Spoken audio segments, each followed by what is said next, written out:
You are listening to the Horse Radio Network, part of the Equine Network family.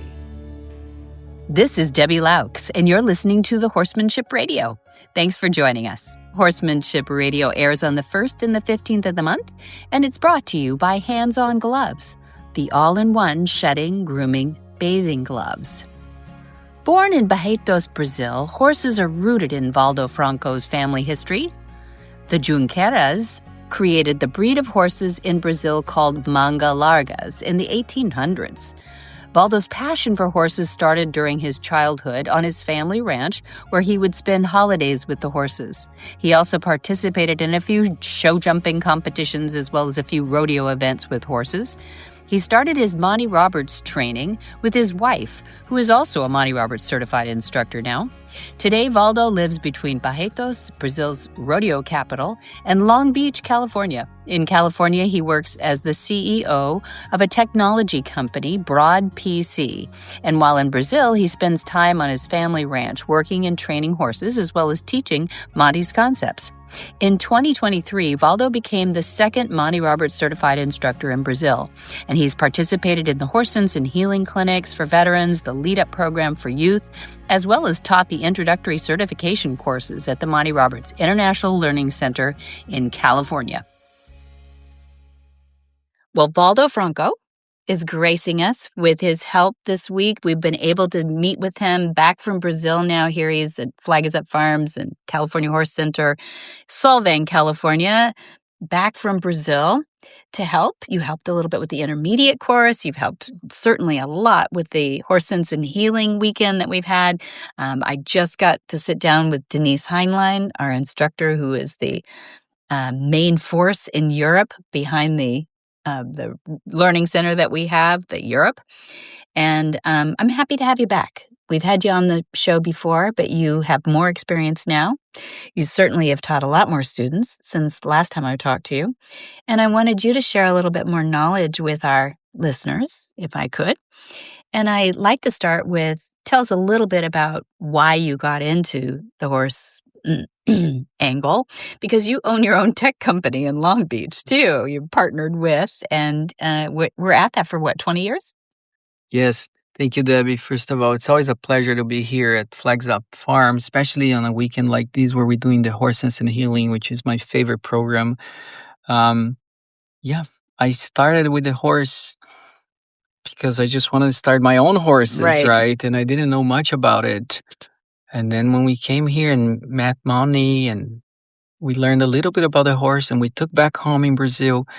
And when we saw we were able to do, we didn't know horse that well, and we were able to start, my wife and I, 4 horses on our own. None of them bucked. I said, wow, this really works. I want to know more. And then you come here and, you become addicted to it. You want to learn more and more. And then pretty soon you realize you want to spread this around, So there's been a lot of learning. We're helping along with other instructors yourself to have the new classes that were launched. It was nice to see the intermediate course launched. It's nice to see where the students are now able to practice a little more to get more reinforcement before they go along to the advanced course, you know.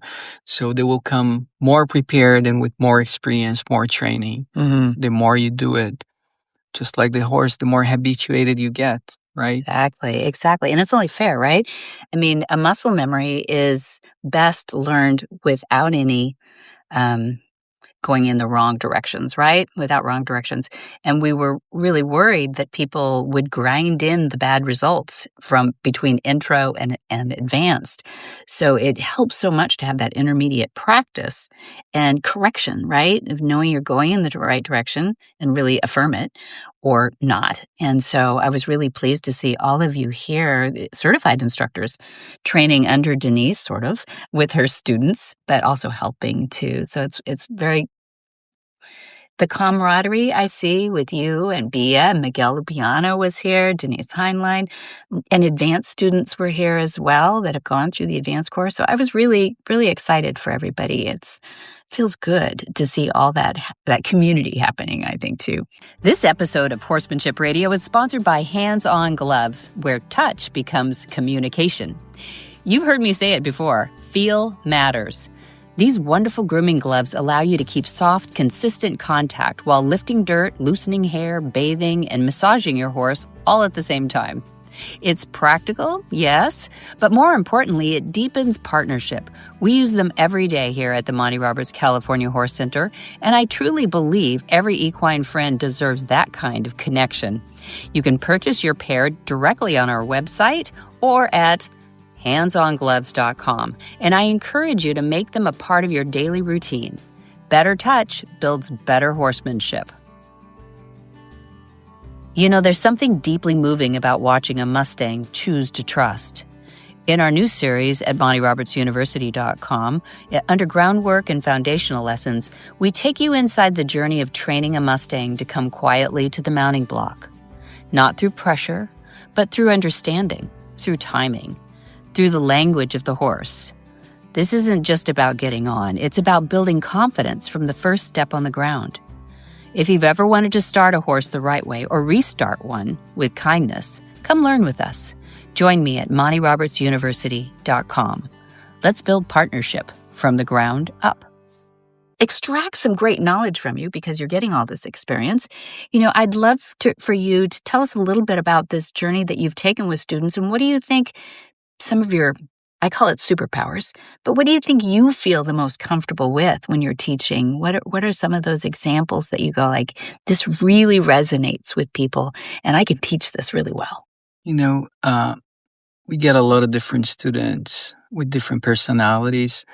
And I think that for me, the most incredible part is like when they're coming on the first day and, you know, we say, okay, you're going to back up this horse. And they're like struggling. They're like getting past the shoulder of their horse. They're almost pushing the horse shoulder to shoulder. That doesn't work, right? That doesn't work. And then I'm there as an instructor saying, you know, I'd like you to be soft on the line. Just a little incentive. Once he gets going, actually move your body, be in front of the horse. And it takes them by the end of the class, the second day, or if it's a 3-day, by the end of 3-day class, to realize that. And when they do, it's mind-blowing. It's a world of, it's a great change for them. They realize what I tell them, less is more with a horse. They need their space. They want you to be soft with them, and they respond a lot better.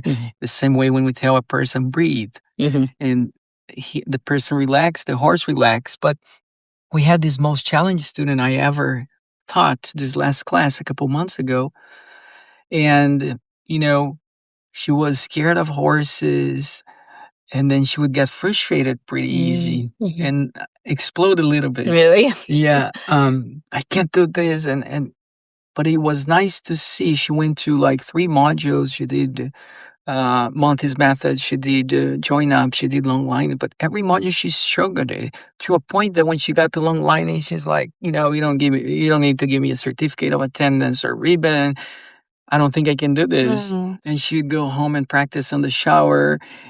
And she did great. And at the end, she was like, I don't know what it's a cleanse looks like, but I got to cleanse out of this and I needed this. And she changed. Really? And she was this person that would explode, and she changed, and she gave testimonials how soft she became. It was the most challenging one. Sometimes I say, yeah, you go a little bit with her now. It's kind of nice to have two certified instructors in the family. But it's nice to see how people realize it's not about force, it's about intent and softness. And I think that's, from what I've learned, I think that's what gets more result and deliver the best, you know. Gentle, be gentle, and you get gentle horse, you know. Yeah. But effective. Why is it so effective? Because there is no aggressiveness, there's no force, you know. Everything is calm. They understand that you mean no harm. We make it comfortable to be with us, not discomfort. Yeah. In fact, I think it's probably counterproductive, right? To be violent. I mean, that's certainly something my grandfather never knew. He thought that domination thing. But you are surrounded with pretty traditional horsemanship in Brazil. How do you get around that? I'm surrounded by violent people, I'd say. Horsemanship.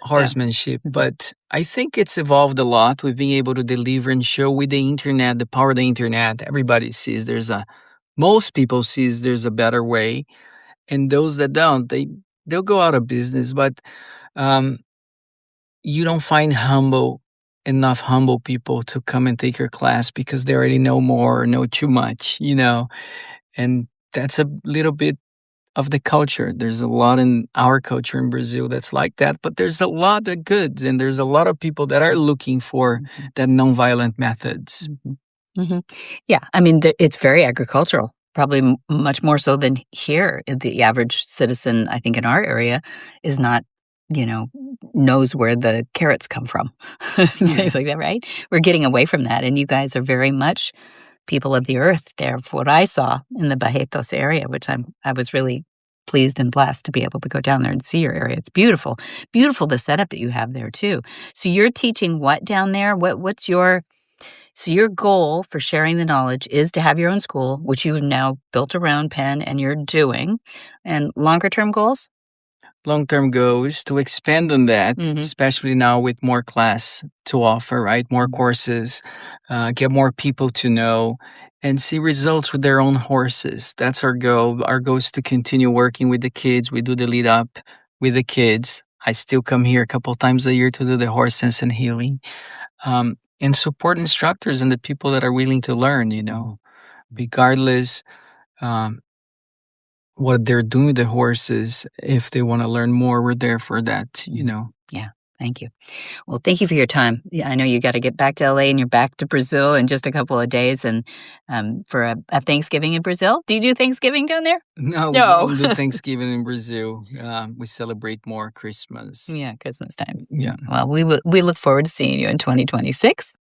Thank you for coming and sharing here, too. And we look forward to all the experiences that you're going to bring back to us here and help teach. Thank you. It's been a wonderful, wonderful trip every time I come here and work at the farm and do the horse sense and healing. It's being here with Denise, with the whole team. It's really nice. And Denise, you're always learning from her, so it's a great thing. Thank you. For details about today's show, go to HorsemanshipRadio.com, where you can find links, photos, and more information about our guests. We love connecting with listeners, so please follow us on Facebook.com/Monty Roberts and Instagram.com/Monty_Roberts. Many thanks to our sponsors, HandsOnGloves.com and MontyRobertsUniversity.com.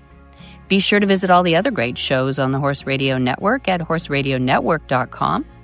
Until next time, have many happy horse hours.